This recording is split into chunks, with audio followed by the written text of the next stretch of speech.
টোনা, তুমি এখনো ঘুমিয়ে আছো? এদিকে ঘরে কোনো খাবার নেই, সেই খেয়াল কি আছে তোমার? আছে আছে, খেয়াল আছে। খেয়াল যখন আছে তাহলে এখনো শুয়ে আছো কেন? যাও খাবার খুঁজে নিয়ে এসো। টুনি, আমি তো রোজ খাবার খুঁজে নিয়ে আসি, তাই আমি আজ খাবার খুঁজতে যেতে পারবো না। আজকে তুমি খাবার খুঁজে নিয়ে এসো। যাও, আর আমাকে বিরক্ত করো না তো, আমাকে ঘুমাতে দাও।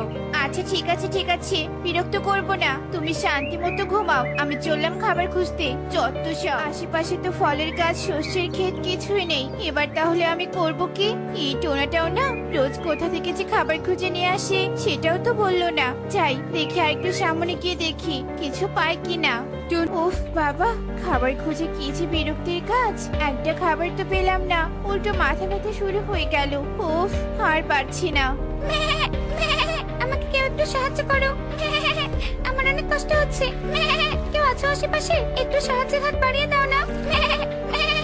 আরে, মনে হচ্ছে কোনো ছাগল সাহায্য চাচ্ছে। দেখি তো কি সাহায্য দরকার ছাগলের। কি ব্যাপার ছাগল, তুমি এভাবে সাহায্য চেয়ে কান্না করছো কেন? কি হয়েছে তোমার? একটা গর্তে আমার পেছনের পা আটকা পড়ে গেছে। আমি অনেক কষ্টে সেই গর্ত থেকে পা টেনে বের করেছি। এখন ব্যথায় দাঁড়াতে পারছি না। পায়ে বেশি ক্ষতি হয়েছে নাকি কম ক্ষতি হয়েছে সেটাও দেখতে পাচ্ছি না। তুমি কি আমার পাটা ঠিক করতে একটু সাহায্য করবে? হ্যাঁ, অবশ্যই সাহায্য করব, কিন্তু তোমার পায়ে তো অনেক কাদা লেগে আছে। এই কাদার জন্য তো কিছুই দেখতে পাচ্ছি না। ক্ষত কতটা গভীর, তুমি একটু অপেক্ষা করো, আমি কাদা সরিয়ে দেখছি বিষয়টা। এই বলে টুনি আশেপাশে তাকিয়ে একটা লাউ গাছ দেখতে পায়। টুনি সেই লাউ গাছ থেকে একটা পাতা ছিঁড়ে এনে সেই পাতা দিয়ে ছাগলের পায়ের কাদা মুছে ফেলে। কি করলে তুমি? তুমি কি জাদু শক্তি জানো নাকি? না ছাগল, আমি তো কোনো জাদু শক্তি জানি না, কিন্তু তোমার এরকমটা মনে হলো কেন? তুমি আমার পায়ে হাত দেওয়ার সাথে সাথে ব্যথা একদম ফিনিশ হয়ে গেছে। আমার মনে হচ্ছে তুমি সত্যি জাদু জানো। না না, আমি সত্যি জাদু জানি না। যাই হোক, তুমি জাদু আর না জানো, তুমি আমাকে একদম ঠিক করে দিয়েছো, এটাই অনেক। টুনি, তোমাকে অনেক ধন্যবাদ। আমি তোমার এই উপকারের কথা কোনোদিন বলবো না। তুমি থাকো, আমি চললাম। ছাগলটা এসব কি বলে গেল? আমি তো কোনো জাদুটা তো জানি না, কিন্তু এমনটা হলো কেন? তবে কি পাতার কেরামতি এসব? আমারও তো মাথা ব্যথা করছে, দেখি তো পাতাটা মাথায় ছুঁয়ে কাজ করে কিনা। এই বলেই টুনি লাউ পাতাটা তার মাথায় স্পর্শ করে, আর সাথে সাথে টুনির মাথা ব্যথা দূর হয়ে যায়। হায় হায়, যেটা ভেবেছিলাম সেটাই। এই লাউ পাতা তো কোনো সাধারণ লাউ পাতা নয়, এটা উপকারী লাউ পাতা। যাই, লাউ পাতাটা নিয়ে টোনাকে সব খুলে বলি। কি ব্যাপার টুনি, খাবার না নিয়ে এসে এই নেতিয়ে পড়া লাউ পাতা নিয়ে এসেছো কেন? টোনা, এটা সাধারণ লাউ পাতা নয়, এটা উপকারী লাউ পাতা। বলো, কি উপকার করেছে এই লাউ পাতা? শুনবে? শোনো তবে। কি, এই লাউ পাতার এত গুণ? তাহলে তো আমরা এই পাতা দিয়ে বনে ব্যবসা করতে পারবো। হ্যাঁ টোনা, ঠিক বলেছ, আমাদের এই উপকারী লাউ পাতার ব্যবসা বেশ ভালোই চলবে। আমরা লাউ গাছ থেকে পাতা এনে একটা করে পাতা অধিক দামে বিক্রি করব, আর রাতারাতি ধনী হয়ে যাব। চলো চলো, তাহলে এক্ষুনি গিয়ে ওই লাউ গাছটা থেকে কয়েকটা পাতা ছিঁড়ে নিয়ে আসি, আর তারপর শুরু করে দিব বনের পাখিদের কাছে লাউ পাতা বিক্রি। বেশ, চলো তবে। এই বলে ওরা দুজন বাড়ি থেকে সোজা লাউ গাছের কাছে আসে, আর কয়েকটা লাউ পাতা ছিঁড়ে নিয়ে চলে যায়, আর বনে বিক্রি করতে থাকে।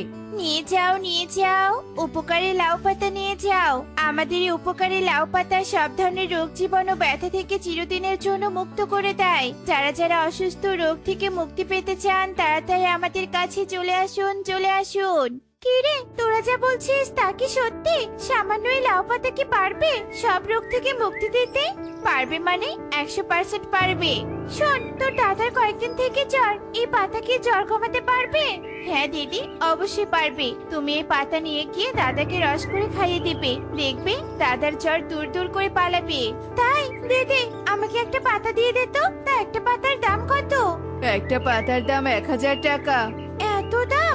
এত দাম দিয়ে এই পাতা আমার মতো গরিব পাখিরা কিনতে পারবে না রে? একটু দাম কম কর না দয়া করে।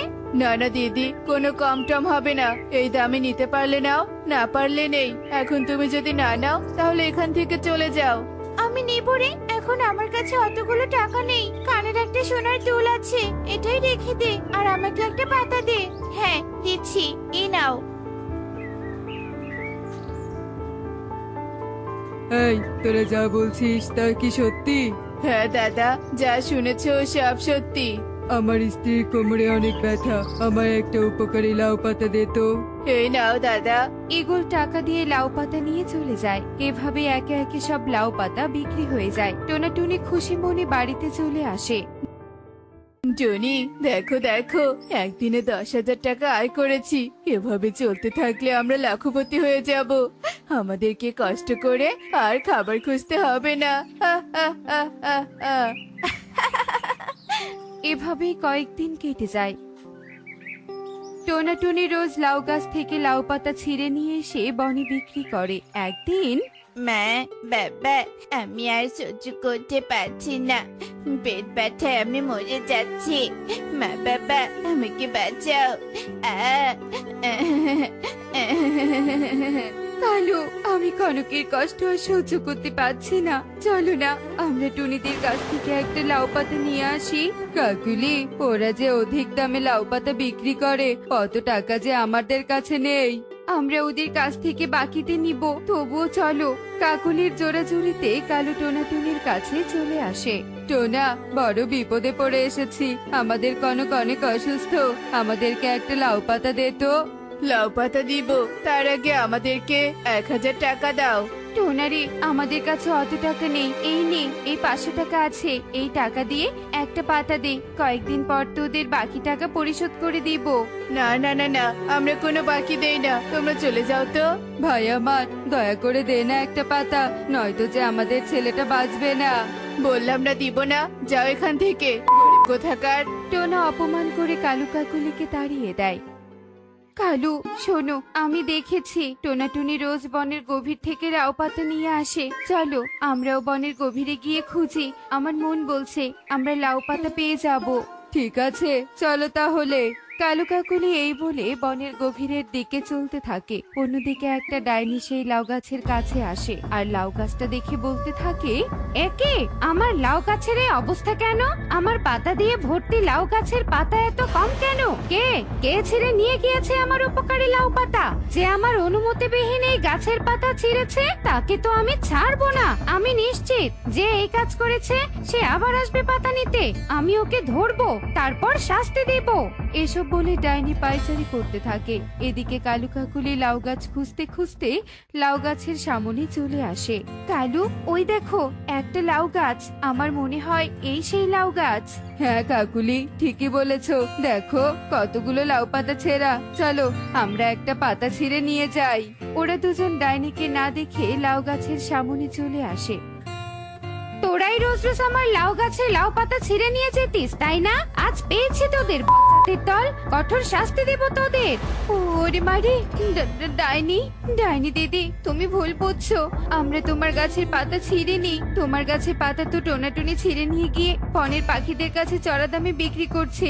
আমরা গরিব পাখি, আমাদের সন্তান অসুস্থ হওয়ার কারণে ওদের কাছে একটা পাতা চেয়েছিলাম, ওরা দেয়নি। তাই তো বাধ্য হয়ে এখানে এসেছি। তুমি আমাদের শাস্তি দিও না, আমরা অপরাধী নই। কি বললি? টোনাটুনি আমার গাছের পাতা ছিঁড়ে নিয়ে গিয়েছে, আবার বনের পাখিদের কাছে চড়া দামে বিক্রিও করছে। আমি গরিব অসহায় পাখিদের উপকারের জন্য এই গাছ রোপণ করেছিলাম, আর ওরা কেনা লোভে পড়ে অন্যের উপকার করা তো দূর, উল্টো বিক্রি করে ধনী হচ্ছে।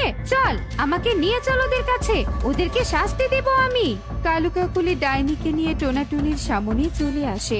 এই টোনাটুনি, তোদের সাহস তো কম নয়। তোরা আমার কাছে লাউ পাতা বিনা অনুমতিতে ছিঁড়ে এনে অধিক দামে বিক্রি করছিস। তোদের তো আমি ছাড়বো না। এই ডাইনি, ওই লাউ গাছ তো তোর নয়, ওই গাছ আমাদের। তাই আমরা কারো অনুমতি না নিয়ে পাতা ছিঁড়ে এনেছি, বুঝেছিস? টুনি ঠিকই বলেছে, বেশি কথা না বলে এখান থেকে চলে যা, নয়তো তান্ত্রিক ডেকে তোকে বোতলে বন্দি করব। ওরে, তাই নাকি? এত শখ তোদের আমাকে বন্দি করার? দাঁড়া, দেখাচ্ছি মজা। ডাইনি জাদু করে টোনাটুনিকে দুটো লাউ গাছ বানিয়ে দেয়। আজ থেকে তোরা এখানে উপকারী লাউ গাছ হয়ে থাকবি, আর পাখিরা তোদের পাতা ছিঁড়ে তাদের রোগ নিরাময় করবে। তোরা না কথা বলতে পারবি আর না চিৎকার করতে পারবি, শুধু নীরবে কষ্ট পাবি। ডাইনি এই বলে ওখান থেকে চলে যায়। কালু কাকুলি টোনাটুনি রূপী লাউ গাছের পাতা ছিঁড়ে চলে যায়। টোনাটুনি এভাবে লাউ গাছ হয়ে তাদের লোভের শাস্তি ভোগ করতে থাকে।